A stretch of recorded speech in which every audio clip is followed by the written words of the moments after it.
Hi hello welcome to post 360. నేను మీ మురళీ రాపల్లి. గతంలో TDP government Ram Gopal Varma పైన కేసు పెట్టిన విషయం మనందరికీ తెలిసిందే.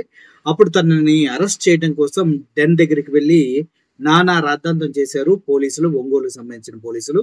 అక్కడే ఉన్నటువంటి రామ్ గోపాల్ వర్మ గారిని అరెస్ట్ చేయకపోగా తన లాయర్ క్లియర్ గా అరెస్ట్ వారెంట్లో అవన్నీ అడిగి దానికి సంబంధించిన డీటెయిల్స్ అడిగారు. అంతేకాదు డాక్టర్ బాలా చాలా డీటెయిల్స్ అడిగారు. ఆ తర్వాత ఆ కేసుకు సంబంధించి కోర్టులో గోపాల వర్మ గారికి బెయిల్ అనేది మంజూరు అవడం జరిగింది. ఆ తర్వాత మళ్ళీ విచారణకి ఎప్పుడు పిలవలేదు. అయితే ఇప్పుడు మళ్ళీ ఒంగోలు పోలీసులు రామ్ గోపాల్ వర్మ గారికి మళ్ళీ నోటీసులు సర్వ్ చేయడం జరిగింది. మళ్ళీ వచ్చి మమ్మల్ని కలవాలి, విచారణకు సహకరించాలి, ఎందుకు అలా చేశారు, గతంలో ఒక సినిమాకి సంబంధించినటువంటి పోస్టర్లు అండ్ సోషల్ మీడియాలో ప్రమోషన్స్ చేసేటప్పుడు మార్ఫింగ్ చేసిన కొన్ని ఫోటోల్ని వాడారు. అందులో లోకేష్ గారు, చంద్రబాబు నాయుడు, అదేవిధంగా బ్రహ్మిణి వాళ్ళ కుటుంబ సభ్యుల ఫొటోస్ అన్నిటిని మార్ఫ్ చేసి వాడారంటూ రామ్ గోపాల్ వర్మ గారి పైన కేసు పెట్టడం జరిగింది. అయితే ఈ రోజు ఒంగోలు పోలీసులు ఇచ్చిన నోటీసులకి రెస్పాండ్ అవుతూ రామ్ గోపాల్ వర్మ గారు ఒంగోలు పోలీస్ స్టేషన్ కి వెళ్తున్నారంటూ సమాచారం వచ్చింది. అదే విధంగా అక్కడ వెళ్ళిన తర్వాత అతన్ని కలిశారు కొంతమంది ఆ ప్రముఖులు ఎవరో ఇప్పుడు మీకు చెప్పే ప్రయత్నం చేస్తారు. ప్రముఖ దర్శకుడు రామ్ గోపాల్ వర్మ మీద కూటమి ప్రభుత్వం అక్రమ కేసులు బనాయించింది. ఒంగోలులో విచారణకు హాజరు అవుతున్న సందర్భంగా రామ్ గోపాల్ వర్మ గారికి సంఘీభావం తెలుపుతున్న Ongole parliament in charge Shivireddy Bhaskar Reddy, YSRCP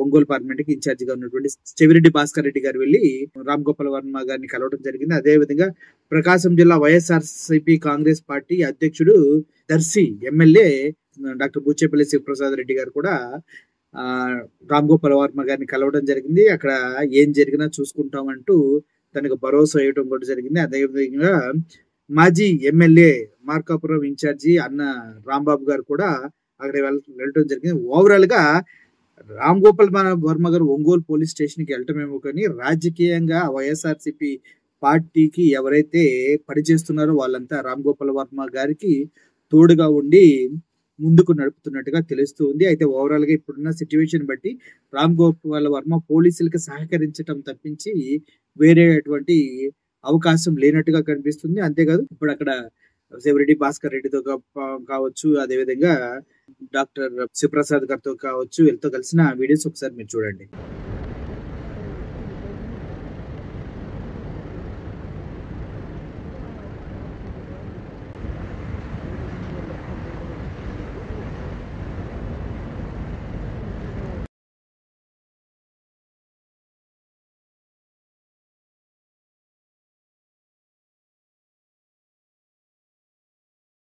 so overall గా టీడీపీ గవర్నమెంట్ కూటమి ఏవైతే కేసులు పెట్టిందో వాటిని విచారించేందుకు పోలీసులు పిలిస్తే అక్కడికి రామ్ గోపాల్ వర్మ వెళ్ళారా, లేదంటే పార్టీ కార్యకర్తలందరినీ కలిసి ఒకసారి పలకరించడానికి వెళ్ళారనేది కూడా అర్థం కావట్లేదు. ఇక్కడ చూస్తే అయితే కన్నగిరి ఇన్ఛార్జి నారాయణ, అదేవిధంగా చుండూరు ఇన్ఛార్జి రవి గారు కూడా రామ్ గోపాల్ వర్మ గారు చుట్టే ఉన్నారు. అక్కడ ఏం జరిగా మేము చూసుకుంటామంటే భరోసా ఇవ్వడం జరిగింది.